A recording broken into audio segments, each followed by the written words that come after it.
So I was coming in getting fucking steaming, still pissed in the work. There was actually a pub across the road I was going to and just fucking drinking on my lunch break to keep me topped up. Christ. And then I usually had like 36 can in the back of the car. So I would just start drinking as soon as I finished and fucking head home.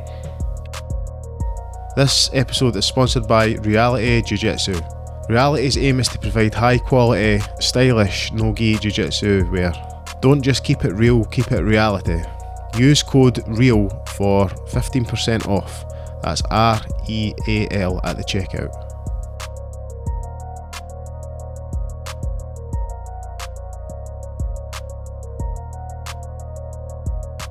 This week's episode, I'm joined by Craig McIntosh. How's it going? How's it going, Craig? Good to see you. Aye, good to see you, man. Aye. Just won a great match there at ADXC against Al Busiri. Aye. Was it Abu Dhabi? It was a place called Al Ain. It's one of the Emirates out there.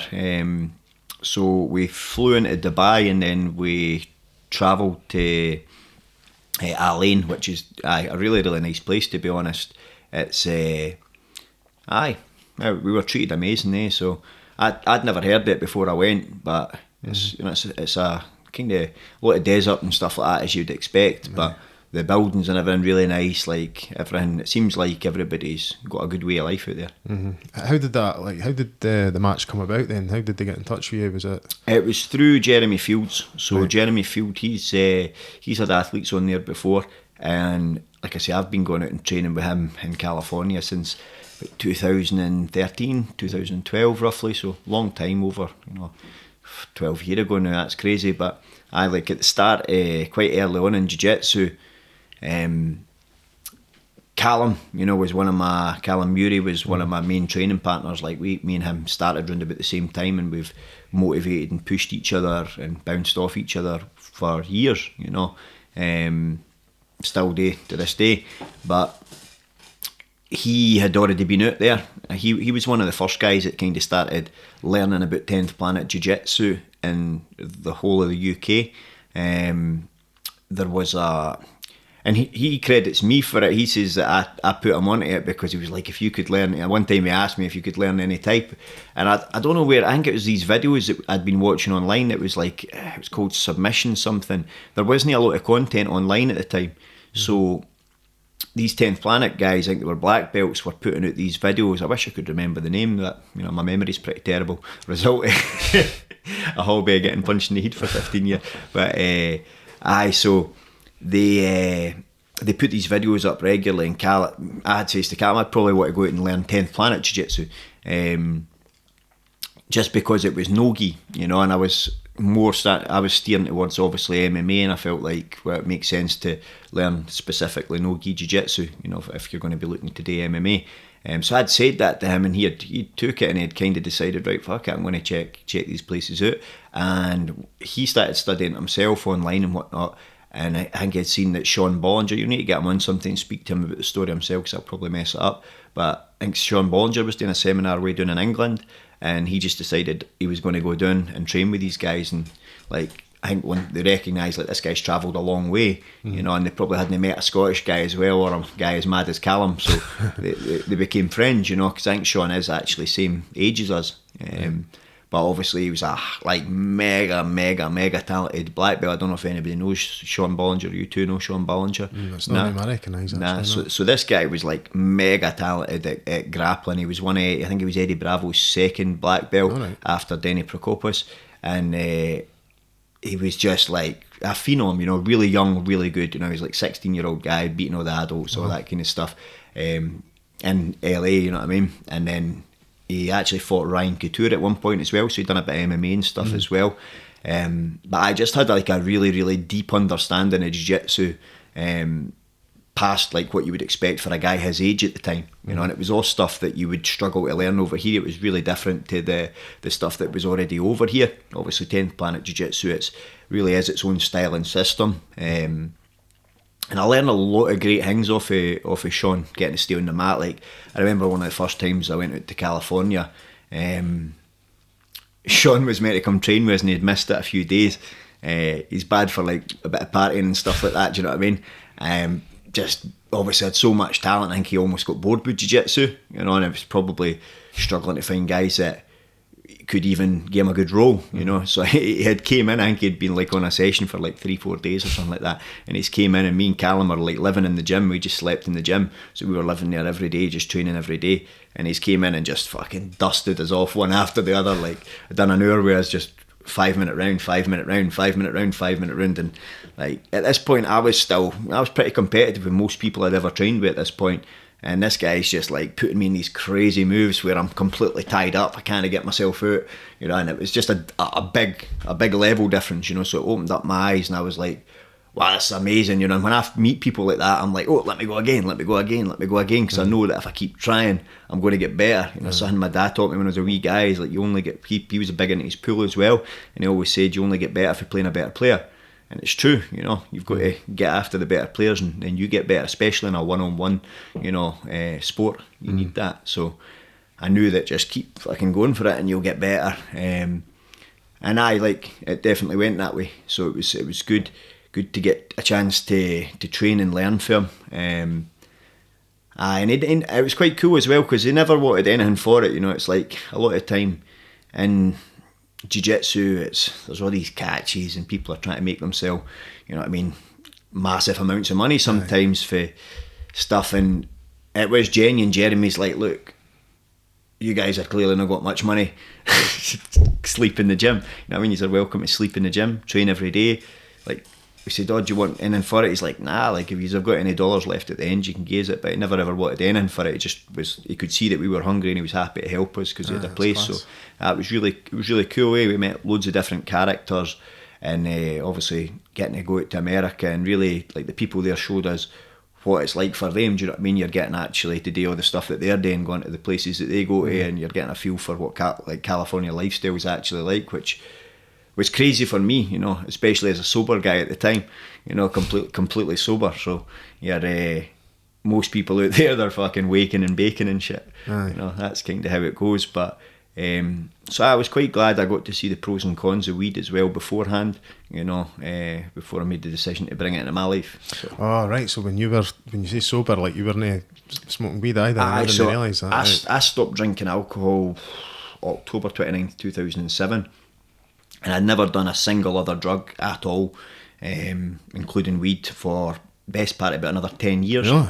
Aye. And then I introduced weed about maybe 6-7 years ago or something like that. Probably about 6 years ago. Aye, well, the thing with weed, though, it's not going to make you want to drink, so I suppose it's not really an issue, whereas the other ones maybe... Gateways. And that's funny, because obviously weed gets called the gateway drug. Does it? Yeah, it gets called the gateway drug, but I don't know how that came about. I mean, I can't see what it would be a gateway to. I mean, it's definitely a gateway to like food. You know what I mean? It's a gateway to food and good ideas. But I think what they mean by that though is like it's something quite soft to start, and then you think, oh, that was quite fun. Maybe I'll try speed. Maybe I'll do it. I think that's what they mean by gateway. Whereas alcohol, for example, like when I used to drink alcohol, there's pretty much nothing I would have said no to. Do you know what I mean? So that for me, that was a huge gateway, and that opened up everything. You know, but ADXC, Jeremy sorted us out with the match. He says, here, there's a guy wanting to go. I says, let's go. Do I need a name? Just let's do it. He says, what's the weight? And I'll be there. So I nearly messed that up. The flight. I missed the first flight. Oh, really? I had been on a really busy kind of travel schedule, and I'd been out teaching in Amsterdam. So I was out there having a good time, and done a bit of teaching as well and training. It was cool at EMAD's gym, and went to Tenerife. So I was out teaching in Tenerife for a bit as well. That was pretty fun, and I just enjoying the sun and that as well. But and I've got two young kids, so like in between Amsterdam, actually when I got back from Amsterdam, I literally got an Uber home just to take them to school, and then ended up on my flight, like straight back from my flight. So it was one of the ones where, and then same when I get back from Tenerife, I was like, right, they were wanting me out straight from Tenerife. Right. They wanted me to come out and do a lot of the promotional stuff as well. Like, I don't know if you've not seen ADXC before, they really put a lot into their production. Like, one of the best produced shows I've ever seen, to be honest. And the amount of sort of they really treat you as a visitor. So, you know, I don't know if it was just particularly because it was this Alain one, but you know, they had us out and they were really trying to show us the culture. Like, I know a lot of the other guys were going and visiting different sort of castles and stuff like that as well. They were doing a lot of stuff, going in like flights and viewing the desert at night and stargazing out in the camels, you know what I mean, like all sorts of stuff. So, and that does all sound fun, but I was like, nah, like I can't do that. I need to go home for Tenerife for a couple of days, then I'll come out because I'm missing my kids. Do you know what I mean? So I ended up just in a hectic schedule. I ended up driving to the airport and realised I've not got my passport here. Like just as I was getting to the airport, and I was like, I'm already cutting it close, like it's done. You know, so I got in touch with them, managed to get rebooked and got myself out there the next day. So I went out there, you know, I was already in a pretty decent training schedule because I'd been training in Tenerife daily and then I'd been training in Amsterdam as well. So felt like I'd already been getting a good mix of styles. So I felt kind of ready for anything anyway, and then obviously James Gallagher was out there as well, so I had somebody to roll with. I seen that. That was cool. That was quite cool. We were just bouncing back and forth with techniques and stuff, getting each other warmed up. But he's a pretty amazing grappler. He had a real tough match as well. He was up against a guy that's like 21-0 PFL champion. Yeah, and he had that sort of Dagestani style. I mean, he lost the decision, but it was a really close match. I thought I definitely had opportunities where he could have beat him real close a few times. I just think that if I had to criticise it in any way, it would be the 3-minute rounds. You know, I don't think 3 minutes is just no long enough. It's not time to get started, is it? It's no, especially like new guys have got much more versatile guards. You're having to deal with passing these guards. You know, if you watch like Stevie and Jed Hughes match, you know, you started to see that he started to find ways through at the end. It was good, eh? Yeah, well that's what I mean. It's like he had been chipping away, but then you start to find the pass. So it sometimes takes a while to, you know, that particular person's style of guard. I'll be honest, I didn't study my guy, so maybe that would have helped if I studied him a wee bit more. But I like to feel things out when I go in there. So I felt like I had started to figure ways out. But 3 minutes, well, at the end of the first round, I had him in a fully locked up dash. So if it's not a 3-minute round, it's over, you know. And then straight back to the feet again. So we were back in the corner for a minute, and then you're back out again. Second round was close, you know. I think he actually caught me in a good leg exchange, but it's like show and win, you know. So when I'm like, there's no way I'm tapping anything here. They'll be scoring it like a fight as well, then it'll be like 10-9, 10. They score it like a fight, 10-9, and they score it very similar to MMA criteria. So position is big, and then, you know, guard passes, you know, position, etc. And then submissions are secondary. So even if you were on the bottom, you would have to really, you know, have a lot of good attempts with the submissions if you were looking to score there. Yeah, you said you had him in a darce. I'm surprised it was not your trademark necktie. Aye, well, it's one of the ones where a lot of people study that, especially in a match where somebody specifically know they're going to be going against me. So I suppose the difference, like I like to use the necktie to feed into the dash, you know, but sometimes the necktie will just come first and then it's there. But if you get the dash locked up, like it's done, you know what I mean, it's game over. It's very, very hard to get a fully locked up dash. I just won my match with a dash, actually. I've seen that, man. That's cool. I normally go Jap necktie, to be fair, but you like the necktie too? Aye. Funny enough, actually, it was you that showed me some of the stuff, the necktie system. I don't know if you remember. I probably do. I think it was me, you and Reese and Robbie, and you were showing... Is that when you came through? Aye, to your place, and you were showing... like, I've seen that picture the other day, actually. It popped up for some reason, I didn't know why, but I've seen it recently as well, aye.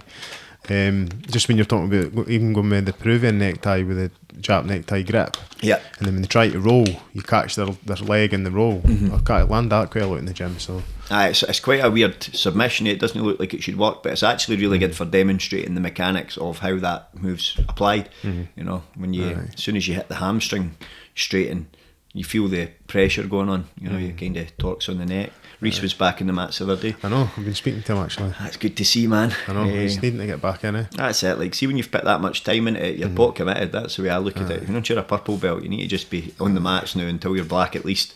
Aye, because I mean, he is good, obviously. He's probably come back in, maybe a wee bit rusty. I don't know what his rounds were like, but I said to him, you just need a couple of weeks and you'll be feeling fine. See anybody that's had time off, like a long time off, they've got this fear that they'll not be able to remember anything. They're going to get rinsed off everybody. It comes back fast, and does, you're always going to have your stuff that you remember like really, really good. Well, you know what I mean. But I think, you know, most people. The thing is, if you've been off, you are going to get your arse kicked when you get back. Your sharpness is and going that's to be your there. punishment for taking time off. That's it. That's why I didn't take time off. Like, see the thought of anybody catching up with you in the gym. That's it, man. Like, you can't afford to take time off. Just in general, do you know what I mean? It's a hard enough game as it is. You're dealing with people that are taking steroids, growth hormone, everything else that they can deal with, especially in grappling. You know what I mean? Gordon Ryan saying he's willing to lose 20 years off his life for getting a wee bit more muscle. But I think to myself, nah, like 16 year I've been at it, and I've never really took any time off. 16 year coming up.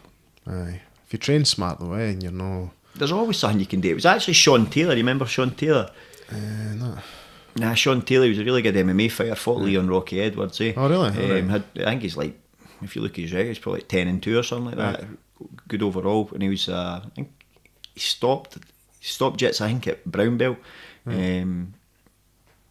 But he was. I had put up as I used to do a lot more than I do now. But on Facebook, I just used to use it like a sounding board. Do you know what I mean? So whatever was on my mind, I would just post it. And sometimes it would just be a mindless rant, you know what I mean? Sometimes I think, what the fuck were you thinking when you wrote that?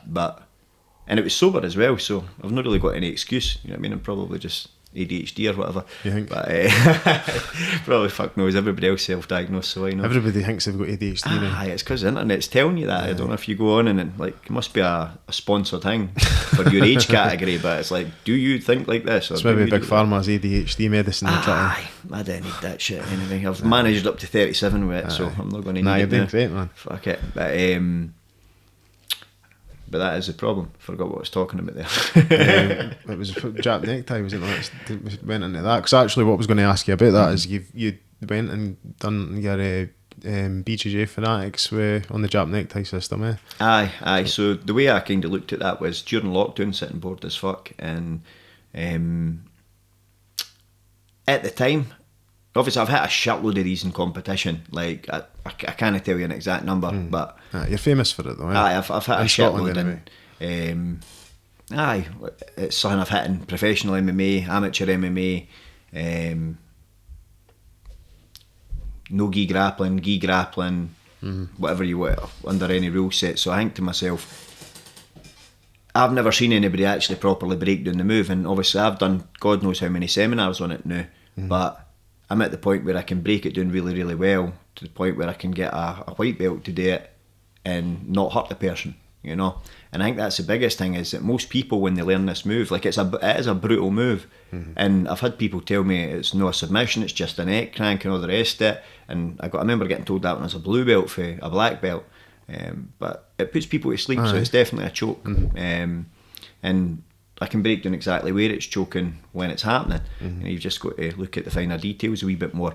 But when I looked online on BJJ Fanatics, I got obsessed with BJJ Fanatics during lockdown. I was like, right, I'm just going to study like fuck, you know, use most of this time. I'd kitted out my garage, obviously, turned it in, and I actually done that just before the pandemic broke out, so it was just a total coincidence. I think I remember this actually. You had videos on Instagram, didn't you? I wasn't putting too much stuff out, but basically it was just by pure luck. When I had moved in, I had just about to have had my first son, and basically moved into the house, and it had a garage, and I was like, brilliant. I've always wanted a garage where I could train. It would mean I could maybe PT for there, that kind of stuff as well, and be at home more. And I've managed to get that done. When I put the message up on Facebook, James actually helped me out with some mats. He was like, I've got some mats sitting, so managed to get it all done like pretty easily. Just matted the walls, and it's tiny wee space, like no bigger than here, and we're just knocking each other off the walls, wrestling constantly. It was brilliant. And then the pandemic hit, and the gym that we were operating at the time, they weren't going to let us train, you know. So I obviously stopped drinking alcohol, like I said, in October 29th, 2007. I sorted my life, took a wee while to sort my life out, but 2 years later, I found, just less than 2 years later, I found martial arts.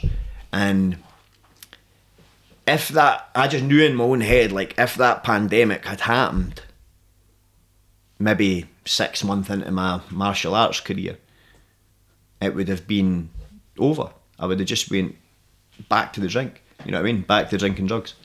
I knew if that was me then. So I just thought, right, I've got a bunch of students that I've built up to a good level, and I'm quite big on mindset. I'm always hammering that into my students. So son, I'm always saying to everybody which is because your mind's everything. You know what I mean? How you train people to think about competition anyway. Anything else is their business.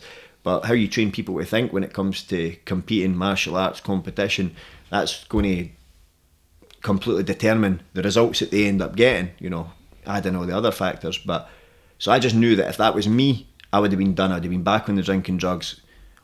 None of the shit that I was ever able to do would have happened had that pandemic hit at that point in time. You know, which I thought was fucking horrific for the government. You know what I mean? Aye. Absolutely horrific. I didn't think I could ever see a decision as bad as that. You know, and worldwide though, It wasn't just their government, but I agree I mean, with you. it was at some points, but I was just making excuses to travel places. Do you know what I mean? So it was like, right, everybody's not allowed to leave their country here, but I was driving down to England to pick up a cage, and folk were fucking partying in nightclubs. So you're like, no, it is. It was actually, crazy, it was literally down to regional levels. It was down to Scottish level. They were fucking telling people what they should, how to manage their own health, what they should be doing.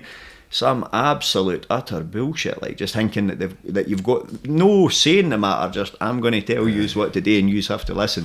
And it's like that doesn't work for me. I've not been like that since I was a kid. You know what I mean? I didn't really take that shit very easily. So I just no chance, man. I just thought to myself, absolutely no way. It doesn't. There's all the gaslighting in that as well. It was just it's too weird really behaviour. Suspicious for me as well. Like I have to say, it changed to I kind of knew all that shit anyway about just fucking how the world works. Basically, I knew that because I was facing prison when I was young. So I had to kind of look into the law and actually be like, right, how does this work? And then once you look at it, you're like, whoa, this is crazy. You know what I mean? It's basically set up for the people that basically don't know and have got less chance of knowing to then fall victim to the laws and all the money that makes and everything else that comes down the line, and prisons being full and all the rest of it. Now they're fucking too full because of everything else that's happened. But so my reasoning behind that was this could send a bunch of these young guys that I've been teaching, that have got themselves at a great level. They're now fit as anything. They're training hard. They're hungry. They're learning. You know, and you're seeing them transform their lives for years and years and years. I've got maybe 20 people like that, 30 people like that at this point. And the gym that I was working with, they definitely weren't willing to go against government regulations, which is fair. You know what I mean? It's somebody's business. I don't hold that against anybody. It's a personal choice. You know what I mean? But I was like, there's absolutely no way I'm going to let these folk down. So I was just running classes out my garage. It's like a little 4x4, and I was putting 4 or 5 people in there, and we were just wrestling like mad every day, just doing group sessions, very similar to what we used to do at higher level. We were basically in there, one guy stays in and he goes with everybody. So I was matching people up at their weights, and it ended up being one of the best. We never lost a single fight out there. We were still operating. We were fighting in equestrian centres in the middle of nowhere. Do you know what I mean? We were heading down to England to get fights because it was open for some miraculous reason. Obviously the virus wasn't staying down there at that time. It was just hanging about in Scotland. Other parts. It was just hanging about in Scotland or wherever it fancied, or wherever people were accepting getting told what to do more. You know what I mean? What the fuck. But it was pretty crazy. So we were in there, and it ended up like giving me a lot of knowledge as a coach as well, because if you think about it, like you got 30 people in a class, you didn't always see everything that everybody's doing or what everybody needs to fix it. But this was maybe only taking 3 hours out of my night. Say 15 people were up for it, so I'm doing 5 in a group, 3 hours straight, and I'm just sitting there with everybody. All my students are my pals anyway. That's it. Do you know what I mean? It's like anybody that I train with, they're going to end up my friend because I'll admire the qualities in them. And if I didn't admire the qualities in them, I'm probably not going to teach them.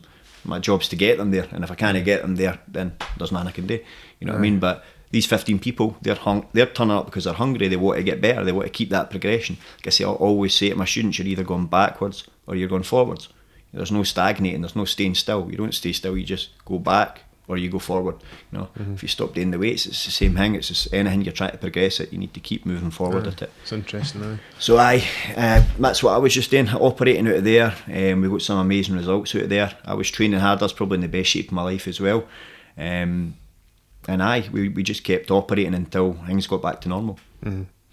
So you've mentioned a couple of times about your sobriety, and we've not really went into like what your life was actually like before your sobriety. Would you be up for telling us a wee bit about that? Because I know it could be quite dark, but I think the point in me asking you all this is because for people who maybe are in that situation that don't train martial arts, they could see like what you could actually turn your life around and be like.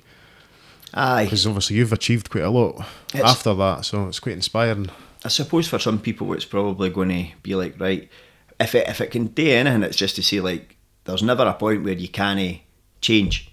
Do you know what I mean? There's never a point where you can't make changes to your life, and it doesn't even need to affect you too much. Do you know what I mean? A lot of my friends from back then are still my friends. I can still go to a nightclub or a party or whatever with them, and I didn't have to drink. It's a personal choice. In this country, it's quite a part of the culture. Do you know what I mean? It's ingrained in the culture. And I grew up, I started drinking quite early, so it's easy for me to be, I didn't need alcohol anymore because I'd done loads of it. Do you know what I mean? So it's like, well, do you just want to do it every single day of your life? But I've probably still drunk more than most people my age, because I started at 12 and I was doing it nearly every day once I got a bit older, you know. Obviously I was still at school and that then, so you weren't drinking constantly, but sometimes you were. Do you know what I mean? I started drinking, like I say, when I was 12. I mean, can tell you hundreds and hundreds and hundreds and hundreds of stories because it's my life. Do you know what I mean? It's no, but when I think back, I'm like, I'm not even over, like I'm not even saying I regret doing it, because a lot of this stuff I'm glad that I done it, because I got to learn from it. I got to understand what the experience is like. I got to see, because a lot of people will say to you, never do this, never do that, and that's fair enough, but I think sometimes that can be off-putting and makes you do the opposite. I think both my mum and dad were very anti-drugs. Do you know what I mean? They would always say to me, like, do not take anything or you'll die, basically. Do you know what I mean? That was pretty, so that, I don't know why, but that made me be like, I'm curious, I didn't believe that. Do you know what I mean? Like, so anytime I get a hint of something, like I think this is bullshit, I'm always going to go towards it to be like, right, I need to find out about this. And say curiosity killed the cat, but satisfaction brought it back, But I'm thinking to myself, nah, I'm going to try this stuff. So I started messing about with, drinking green when I was about 12. Got into dabbling with a wee bit, selling it and stuff like that as well, and then got involved in, because green was hard to come by. I don't know if you remember back then, but soap I'm bar, 37, so that's we're the same age. We're talking 25 years ago. So it was more soap bar, and I had a friend that could get large amounts of green at the time, so I was using that as my way to get started with that sort of stuff. And I thought to myself, and then obviously smoking it and that as well, but it's a dangerous game to get yourself involved in. Any time that you're doing stuff like that for money, even at the small stages, again, something I realised really early on when it came to selling stuff was that, who do you know? Like when you're a 12-year-old, do you know what I mean? Who do you know? You're the people you're selling to is your social circle, which should be your friends. Do you know what I mean? And you're only selling it because you're unaware of dangers a lot of the time of this. So you're selling that, whatever you're selling. And I really think that you need to put a lot of thought into any time you give somebody something, whether it's going to be good for them or bad for them. Do you know what I mean? Like, I offer you this water, I'm not really too worried about what it's going to do to you, but anytime you're about to give somebody something, whether it's for money or whatever, you need to really think about that, because that can have consequences, and that person might not know those consequences, and it could change their life. So something I had realised, even just with the money aspect and stuff, it's not a nice way to go. You start kind of falling out with people for these reasons, you know what I mean? They've messed up, you've messed up. The thing with doing that kind of stuff is you can't ever let anybody off the hook, do you know what I mean? Because then people start to think in that game you become weak, you know what I mean? People sense weakness, they're going to try and take a learn of you, so you end up being a different kind of person, and it starts to alter your personality and the stuff that how you'd normally be behaving, So I think to myself, no, stay away from you know, for that kind of stuff. That was for me personally, you know, because I felt like I was going to start losing friends with that kind of stuff. But that didn't stop me continuing to take, you know. So I'd left school quite early, went into work, started taking harder stuff, so cocaine, that kind of stuff as well. And I was probably the first in my friend group to start taking cocaine. What age were you? I was 16. Aye. So it was quite hard to come by, and it was a bit expensive for, you know, a 16-year-old as well. So I just got my first job in that. What was your job? I was actually working as a salesperson in Comet on a skill seekers program. Right. The way it worked, it was like you got a qualification out of it, and they were paying you £50 per week for 39 hours. Aye. £50 per week for 39 hours. So 50 quid was getting spent on a gram then. And it was 50. It would be. Aye, exactly. Aye. So I was like, oh, I'm going to try this. The only benefit to that job was it had the commission if you sold stuff. Right. So people would be, I was like, they couldn't believe it. They had never seen anybody with work ethic like this. I'm literally, every customer that came in the shop, I'm going up to them and I'm like, excuse me, blah, blah, blah, you know what I mean? Like, just, hey, can I help you? Do you know what I mean? Kind of trying to, because I'm thinking, the only way I'm going to make a real wage here is if I can sell shit. You know what I mean? So I thought to myself, right, you're fucking learning about fridge freezers, you're learning about washing machines, you're learning about computers, you're learning about everything, so that you actually can advise on that product and people find out if they're interested, tell them what the best one is, you know what I mean? So you're learning about all these different electronic products. It was quite a fun job, but to be honest, like, and like 90% of the folk I worked with were really, really sound as well. But one of the dudes he is again, it was him that was saying about the cocaine, and I was like, right, fuck it, I'm gonna try this shit. And tried it. And that's the fucking problem with cocaine, you know. It's highly addictive because it does give you a good feeling, and as a young 16-year-old boy, you didn't know what that good feeling is. You just know that it's giving you these qualities that you think to yourself are great at the time. Oh fuck, I feel confident. Do you know what I mean? Oh fuck, I feel like I can fucking take on the world, you know. Oh wait, I can drink 3 times more than what I usually could drink without it, you know. And so they're doing this, and it's one of these ones where you go, right, when does this stop then, you know? And for me, like just times that stay with me is patching the phone to my pals, sitting in my garage by myself, listening to a tune on repeat, because you're self-medicating. You didn't even realise it, whatever you're going through at that time, you're self-medicating, you're trying to deal with that problem with this, and it's making you feel alright for that point in time. But I remember sitting up all night when I was working in the morning, no sleep, by myself, dinging my friends because I didn't even want to share it because I was liking it that much. Do you know what I mean? And horrible when you actually think back to that. You go, fucking hell, that's crazy. Again, and look, when I'm sitting talking, there'll be 1,000, 10,000, if however many people watch this, anybody that's took that at some point, it's probably got you like that. You know what I mean? And people talk about cocaine as if it's this fucking great drug and that, but, and look, sometimes it can be for people, but also it can be the most horrible drug. I think there's a big difference between being a drug user and a drug addict. And if I've got an addictive personality, which I definitely have, and for a lot of people in Scotland and the UK especially, because it's absolutely rife out here, like that's going to be somewhere where they've been with, and probably darker. You know what I mean? I know a lot of people who have been a lot darker with it. It's everywhere.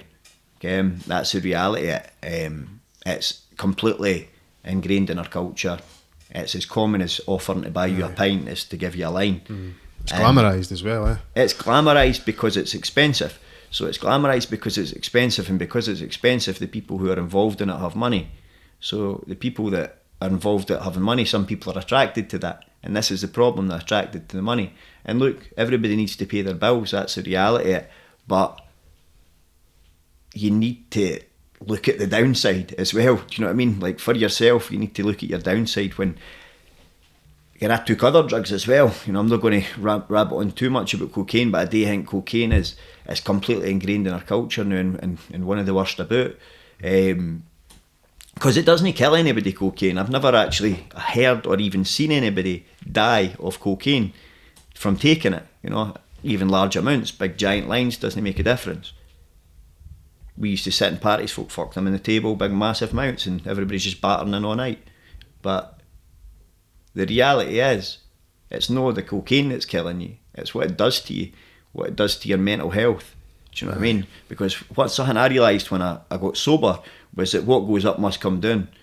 And if you put yourself up with anything synthetic, anything that's going to, you've altered your chemistry and put that up, you're going to equally have to suffer on that downside. I think that's just maybe karma coming in as well, like the laws of karma as well starting to play a part there. But same game with steroids, do you know what I mean? What goes up must come down. Mm. So, like, what was like the turning point for you then? So, I mean, like I say, when I first started taking cocaine, I wasn't thinking to myself, this is bad at that point, do you know what I mean? I was thinking it was great. You think you've got control of it as well?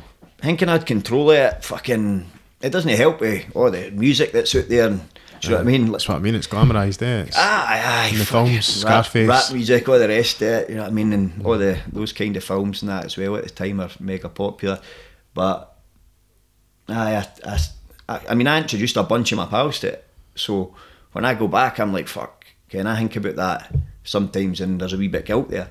Do you know what I mean? I mean, I didn't do it intentionally, but when I actually think it, I was thinking I was doing them a favour. Right, check this out, it's brilliant. Do you know what I mean? Like, that's just because you're young as well, though. Aye, life experience in that. But it does. It's like, that's no good, Ken. Because you're just looking back at that now. You're a dad now. Obviously, you're thinking like clearer and more mature, obviously. But back then, it's just all about how to get as high and feel as great as possible at the time. 100%, and it does stay with that because people are probably taking it still, okay. But I mean, that's the problem you've got. Like, you're going to get, like, if you go on a night out, even me still, if I go on a night out, like, I'll probably get offered that a bunch of times. Aye. And that's folk that probably half the time they know I've been sober for ages. A lot of folk just can't grasp why you didn't want to as well. Aye, and it's also just like the way that it makes you feel makes people feel generous. Like, that's the other thing as well. It's like you definitely see people in it and they get all generous with it sometimes, and maybe they're just wanting you to be on the same feeling as them, whatever it is. Do you know what I mean? And I don't think it's like necessarily this thing that's done intentionally bad all the time. Sometimes it is, sometimes it's not. You know, because that's obviously another strategy. Give somebody a wee bit of that, they're like, oh shit, now they're want to buy loads. Again, it's so it's one of the things. But I started taking that quite early on, and then started taking ecstasy no long after that. Other than the fucking come downs, I can't really say too much bad about it. Like, I didn't think the problem I had with ecstasy, and that was actually one of the catalysts for stopping taking drugs, was I was you didn't know what's in it. You know what I mean? That's the reality. You do not know what's actually in it. So, and I was at the point where I was fucking popping them a lot, again, to the point where you're going fucking 2-3 at a time to get a buzz. And it's similar to edibles when you take ecstasy. If you take ecstasy and you might not feel it right away, you know what I mean? So you take it and you're going, you're just sitting normal. Fuck's sake, man, I wish I was having a good crack again. Nah, fuck it, gives another one of them. I'm not feeling nothing off that. Do you fancy giving me another one? Another one of them. And then they both hit you at once. Now you're fucked, you can't even see. Do you know what I mean? You're absolutely flying in the sky. You're fucking, your jaw's gone. You're fucking needing a drink of water. Again, I fucking love you, man. Again, try to cuddle people. Mega highs but mega lows. That's really bad lows. So that exactly. You get that great high next day. You're just borrowing your happiness for the next couple of days. You're getting it all at once. Drained every single bit of fucking life out you for the next couple of days. You've woke up the next day, you're absolutely drained, like feeling like death. You've got the shakes, you know what I mean? Horrible. But that being said, like, I didn't feel like that particular drug has the same effect as what cocaine has to people. It doesn't. I don't think people get as addicted to it, you know what I mean? Different kind of feeling altogether. So, but what we said at the start, you don't know what's in it. So there was times I was taking that and I was feeling like there must be fucking heroin in this or something, because I just felt horrible the next day, you know.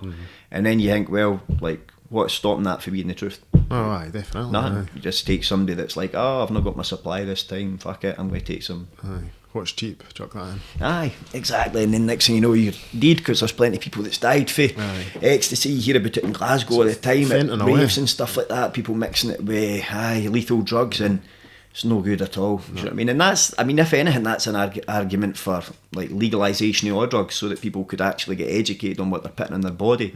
You know, pretty much everything else in life, we actually look at it before we put it in our body. We read the label, we say, right, what is this going to do? Or we can go to somebody and explain what this is going to do. It would be regulated, I suppose, and tested regulated. if that was the case. The government get the tax money for it, at least it's well, I think that's a great argument for weed, definitely. I can't see why they didn't just do that, and certainly could put that money towards something like the NHS. Aye, it would be massive for them. Do you know what I mean? And I'm sure their argument is like what it does to your brain and schizophrenia and all that. But it's, I'm like, come on, though, but what's alcohol doing to everybody though? Aye, that's it. There is definitely downsides like that. So probably memory loss is one of your issues that you've got, and I would say schizophrenia at an early age you can be quite susceptible to that. So when your brain's still developing, it's probably not a good idea to be doing that. I personally wouldn't recommend weed for somebody that's younger, that's brain's still developing. I think to myself, it's you're taking a gamble there. Do you know what I mean? There's a good chance you could do some lasting damage. I mean, so I was asking you about the turning point for you. You said, which I didn't realise, that that it was 2 years after you got sober before you started martial arts. Aye, near enough. So like, it wasn't really. It was quite a bit out of necessity, I would say, and then getting involved in a lot of violent situations. I was involved in a lot of violent situations when I was on alcohol or drugs. I just watching too many of the wrong movies and having too many of the wrong sort of role models in my life. People I was looking up to, I wasn't really looking up to the right kinds of people. And it shows that does make a big difference. But I had this idea of like what being hard was and all the rest of it. Do you know what I mean? Like, I'm from Alloa, so basically got friends in every sort of town in the wee county, you know. And in the wee county, like, fighting's a big thing. You grow up fighting. If when you're in primary school, you walk home from school, you're probably going to be fighting. Right. Who the hardest in the school is like a good thing to be calling yourself, you know. Same pretty much anywhere. It's just one of the things. It's always been especially Alloa, I'd say. I know the wee tunes around it is fighting tunes. Again, everybody grows up fighting. We used to gang fight all the time. Whoever the hardest guy was for one tune would be trying to fight the hardest guy for the other tune. It just never really stopped. And it's kind of a big deal, but I had an idea of what I thought hard men are, especially growing up in the pubs and that as well. And you see these guys, you know what I mean, fucking hardest man in the pub, sitting there, whatever, through the juice, battered a couple of absolute dafties, do you know what I mean, maybe sniped a couple of people when they weren't looking, and they reckon they're hard men. And then, me personally, I'd been in a lot of street fights at that point, and went into I'd never really fought anybody where I had lost, and I'd been in a lot of really bad situations with all sorts of stuff, and getting weapons involved, all the rest of it. And then you go into an MMA gym or a judo gym. My first time I went in there, big ego. Again, I actually thought I could fight anybody and win. And they've got all these old men with grey hair, and they're just throwing you about like a rag doll, effortlessly. And they're being really kind to you after it. You know, they're saying to you, listen, wee guy, you know, if you just do this and that, you'll be alright. I'm trying 100%, and they're effortlessly ragdolling you a bit. And that was enough buy-in for me, like, again. And it helped, like, where I was, when I started, we had Josh Gavin, who I already knew of him. Do you know what I mean? Like, I knew all the kind of hardest bouncers in the area and all that all looked up to Josh, you know, they all spoke about him, and they would all talk about how tough this guy was. So all the guys that I thought were hard men as well were like, this guy's a fucking man. And alongside him who was teaching the striking at the time, was a guy who was like known to be the hardest street fighter probably in fucking central Scotland at the time. A lot of people spoke about him, basically the same thing. Everybody I knew that was, you know, a tough guy, the guys that all ran the doors and everything, would speak about this guy Stephen Dennehy. You know, and Stephen was known for just being able to knock out anybody that tried to be a dick to him, you know, and try and fight with him in one go. You know, he was knocking a lot of people out one punch, and people spoke about it. Obviously, that's what happens. But so he was a pretty fucking awesome guy as well. And I just thought to myself, like, if these guys are accepting me, like, once you're seeing these guys and also how they conduct themselves, do you know what I mean? So you're seeing these guys that you've heard all these stories about, and they are absolute gentlemen. Do you know what I mean? Absolute gentlemen. They're just, how's it going? Nice to see you. Do you know what I mean? Couldn't be any more polite. Never taking liberties with anybody. Never taking liberties with anybody. Sticking up for himself, but never taking liberties with anybody. And that's where I was like, oh, this is what fucking hard men are actually like. Do you know what I mean? And helping people. Do you know what I mean? Helping people up. Helping people be better versions of themselves.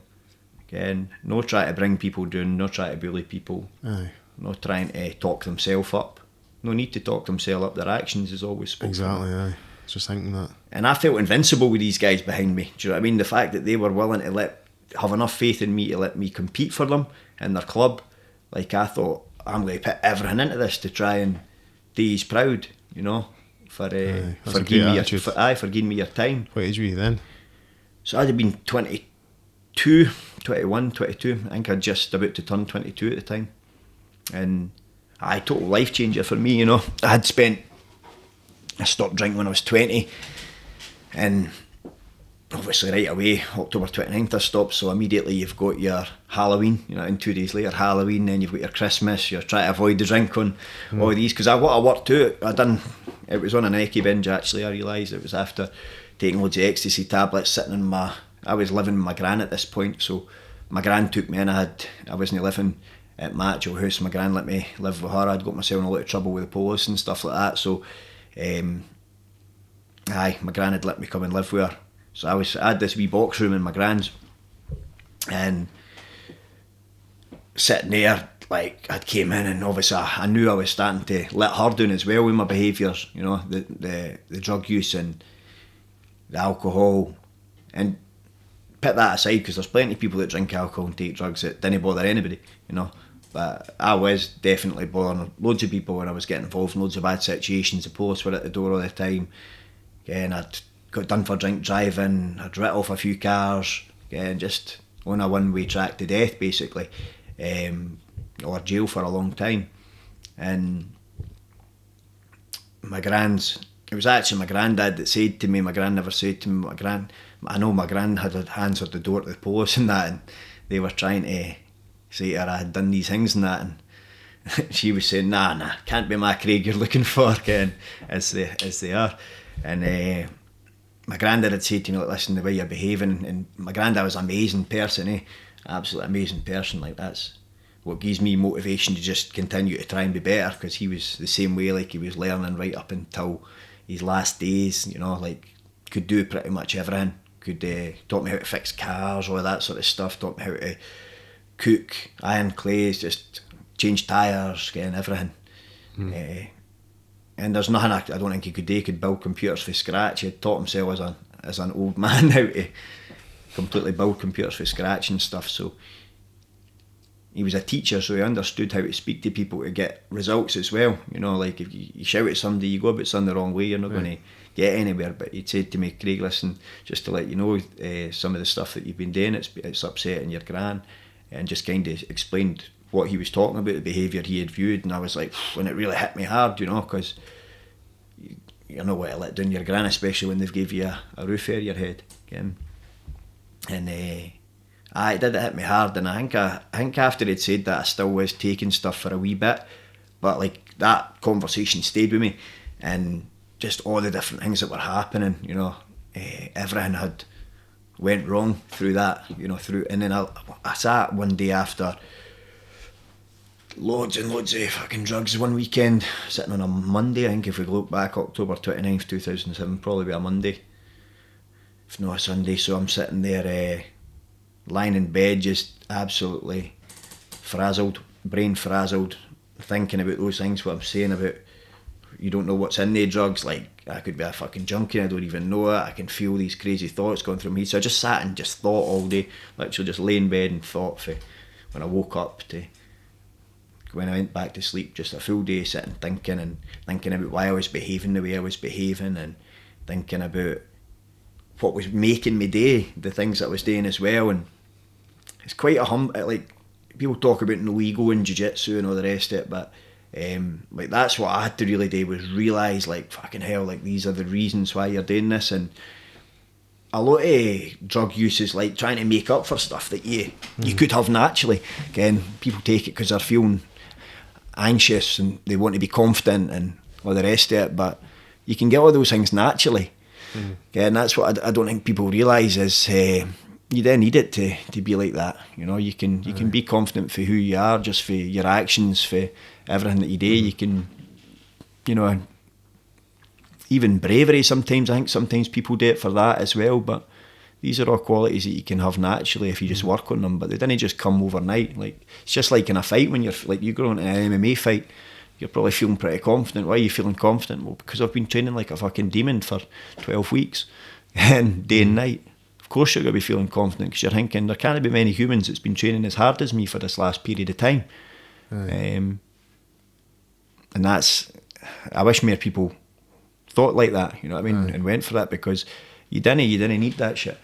You didn't need any of that shit for confidence. You just got to be yourself. Like. But why do you think, did you ever work out why then that you were, you said like that you were sitting thinking to yourself and I just every like, action why do you think that you were living like that then, or like was it just? Oh, it's quite like I've done all the kind of work. You can trace back anything and find out the reason if you think, right, why did you do this, and you can always work out. And most people, like I just done a year's charity work there where I was working with basically people that had addiction issues and were getting involved in the justice system and stuff like that. So a full year of that there, and you're getting to know. And what I've realised is like, most people, it's not that nobody's special, eh? Everybody goes through the same shit, just different levels, you know what I mean?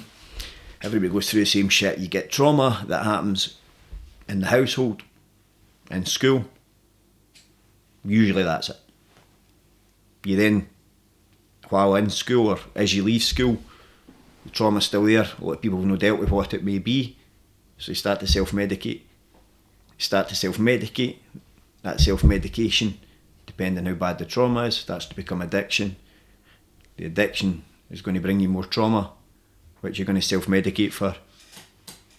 And that's how addiction works. You keep going, and you keep going. And it's how that saying stayed with me when I was younger, like properly. The definition of insanity is doing the same thing over and over again and expecting a different result. You know? And that's what I was doing. I just felt myself, the same cycle. Fuck it, feeling sorry for myself again, I'll just get fucking pissed. I've finished what hard day, fucking just get fucking pissed, and then fuck it, when does I getting pissed stop? It's going for 3 days, still awake, driving about, fucking out your nuts, you know what I mean? Crazy. And just days and days and days on end. Again, it never ends, that's the thing, and that's what I felt like with the insanity. So what were you like the next day then? Just you had that eureka moment then, and then on the 28th, did you say it was? Aye, 29th. 29th. So what were you like on the 30th then? Aye. It's not the 29th October 2009, 2007. That's crazy. Well, the full end date, it's not important about the... Aye, but the next day I felt like fucking... still like shit, to be honest. I was just feeling like shit the whole time. Do you know what I mean? I was out my nut on drugs, my life was falling apart, I was facing jail. Were you working at the time? I was managing to maintain, so this is a crazy thing actually, I was managing to maintain a job in a call centre in Falkirk at the time, right? My boss at the time, she was quite funny because she used to see me coming in every morning, and I would come in and I would spew my load in the toilets. Sometimes I'd be in there for half an hour. She was sound as anything, to be honest. I think she just seen the state I was in and was like, fucking poor lad. And she wasn't much older than me, again, but she was like the manager. Now, what was that? That was for T-Mobile. And shout out to T-Mobile.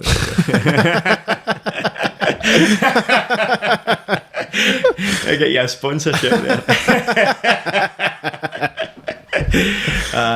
So fucking, I'm in the toilet spewing my load all the time, do you know what I mean, at this T-Mobile, and I'm somehow managing to talk to people. I mean, it was a fucking free-for-all in that call centre anyway. It was crazy. Like, you were just speaking to customers how you wanted. It wasn't very good. There was no pride in the job, do you know what I mean? It was just an absolute crazy place with loads of young people that didn't give a fuck about the work anyway.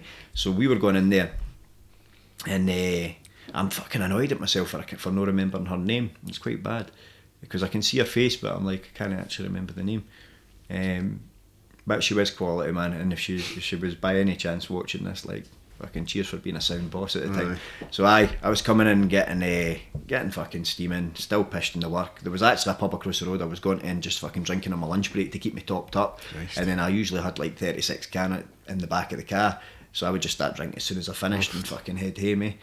I don't know, and it wasn't like I was like kicking about, moving that or that. I was just fucking up for a party, do you know what I mean? I was just trying to enjoy life, and I was taking a shitload of stuff at the time. That's really all it was, like I say. How do you go from that to nothing?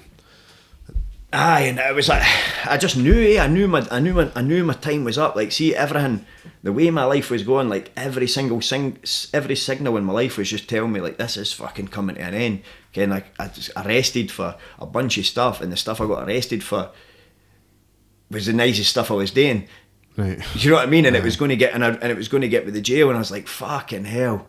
Again, I thought, this is fucking, if I should, again, I would end up, if I actually was getting caught for some of the ways I was behaving, I would have been fucking gone for a long time, again. And then that's when you start, and then you realise, fucking hell, so for a couple of fights, I'm looking at actually losing my freedom. Again, and that properly made me think, fuck, what is it? And then it just made me do a load of dwelling on what is freedom. Again, what is freedom?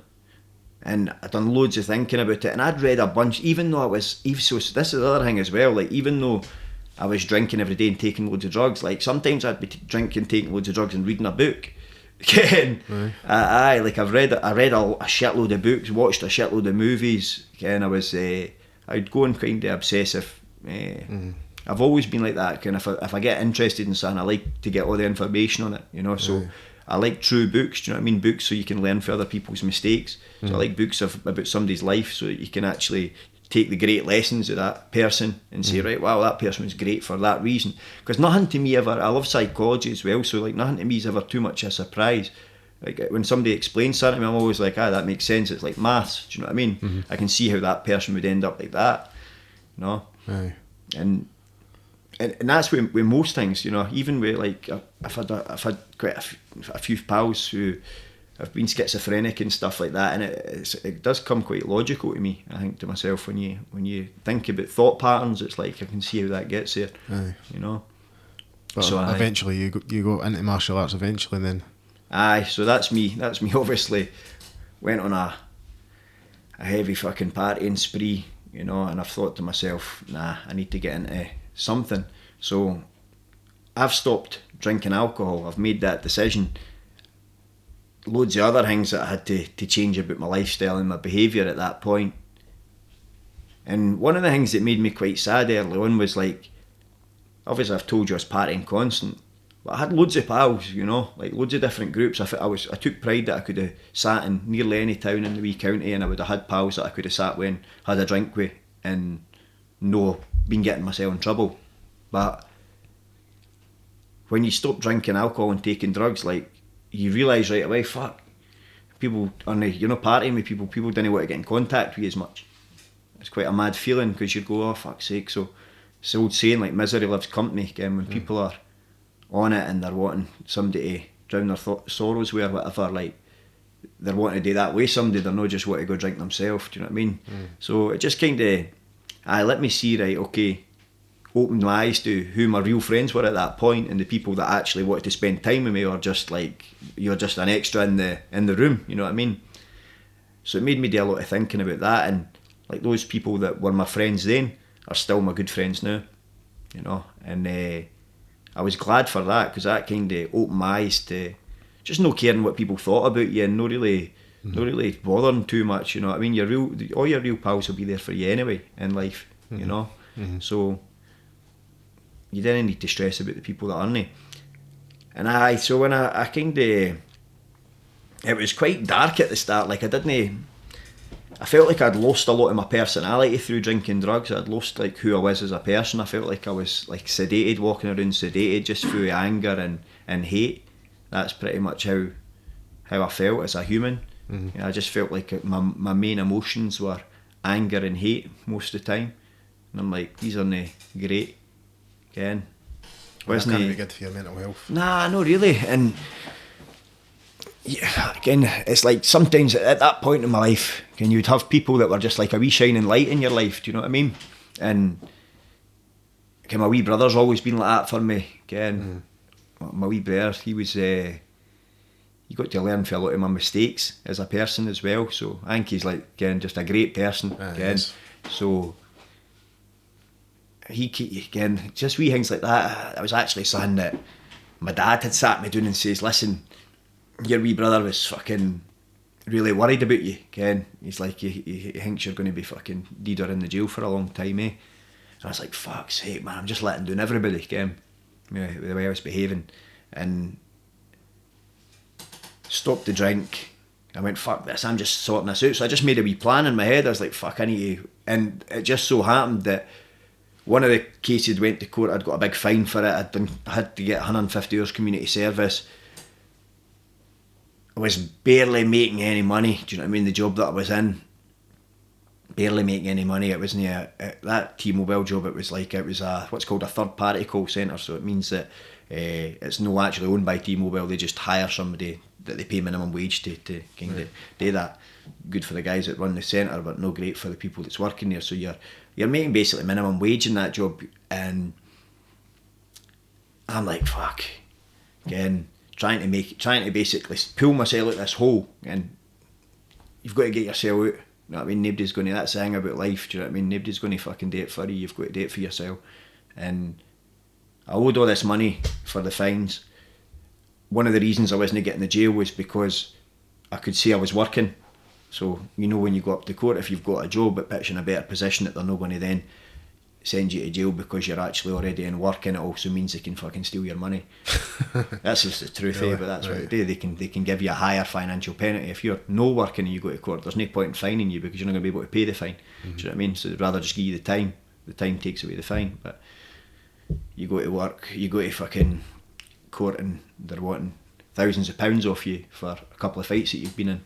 Again, and the one that was sending me there was with fucking bouncers that were kicking fuck out my head. So that broke all my faith in the actual system, because I'm a big believer, like, if you're in the wrong, if you're in the right, you'll not be beaten. You know what I mean? That's how I go about life. I think to myself, as long as you're in the right, you'll not lose again in anything.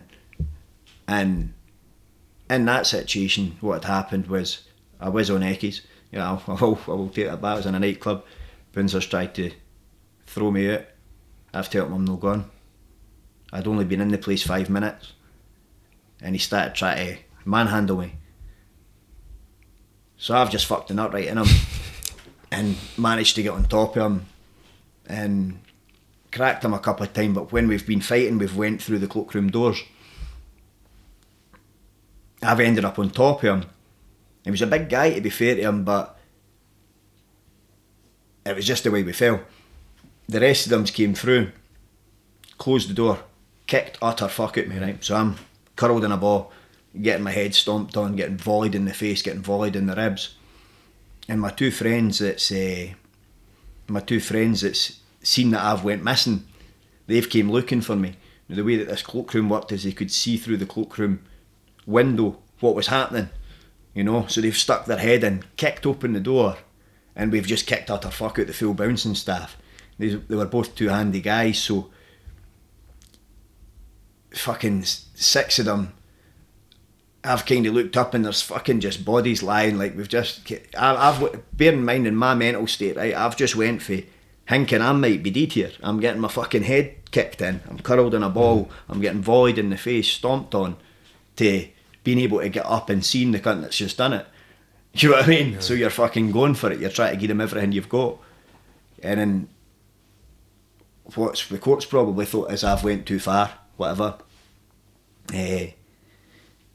But in my head I'm thinking, I felt that was totally self-defence, you know. But what we spoke about earlier, if you don't know the law, it's hard to actually portray that.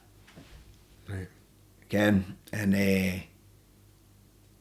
when I think back, it is bad, like, it is bad, because I had said to them at the time, like, take pictures of my ribs and that, because I shouldn't be getting done for this, again.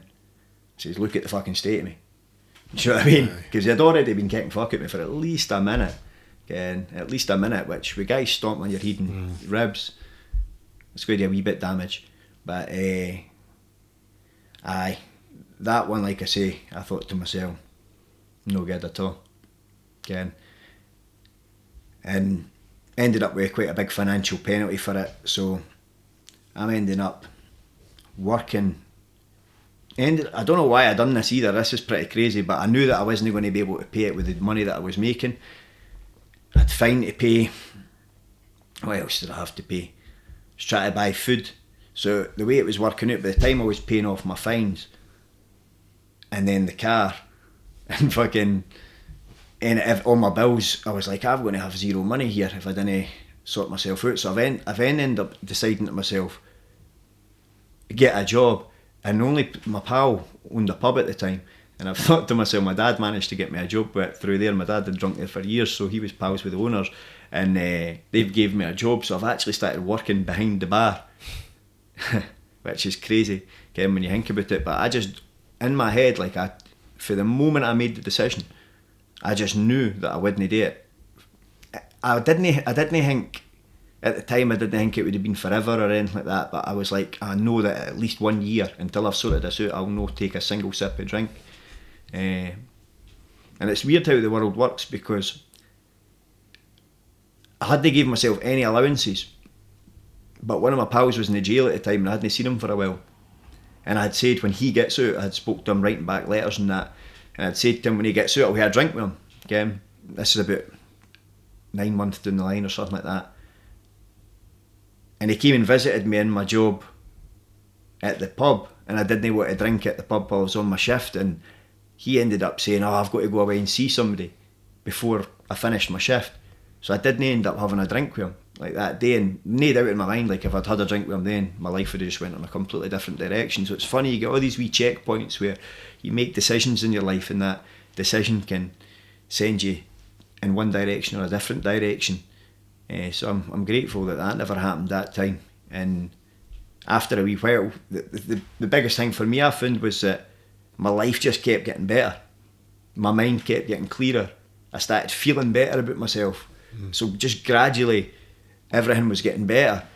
I was chipping away at these fines. Do you know what I mean? I was getting through my hours at community service. My only day off was doing my community service, which was, and that ended up being, I was doing, you know, Ken Bernardo's, the charity. Aye. So I was on the community service van, and one of our wee jobs was we would go to the Bernardo's and we would take the bags and we would take them to the Bernardo's in Falkirk, drop them off there, come back. That was your wee job on your community service for the day. So it was no bad shift, to be honest, and met actually some sound folk on the community service van and that.